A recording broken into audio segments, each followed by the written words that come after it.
নূরের চেহারা মোবারক স্বপ্নে একবার দেখে গো আল্লাহ, জান্নাত ওয়াজিব হবার আগে তুমি ডাক দিও না।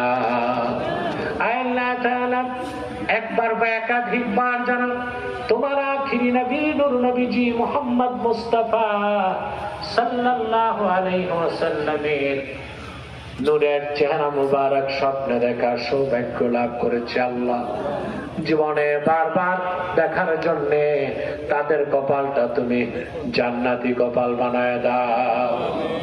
আল্লাহ আমাদের অনেকের বাবা নাই, অনেকের মা নাই, অনেকের বাবা মা একজনও নাই। যত মানুষের বাবা মা দুনিয়ার থেকে বিদায় নিয়ে অন্ধকার কবরে চলে গেছে, আল্লাহ সকল মুসলমান বাবা মার কবরকে আল্লাহ তুমি জান্নাতের বাগান বানায় দাও। রব্বুল আলামিন আল্লাহ তাআলা এই মাহফিলের জন্য যারা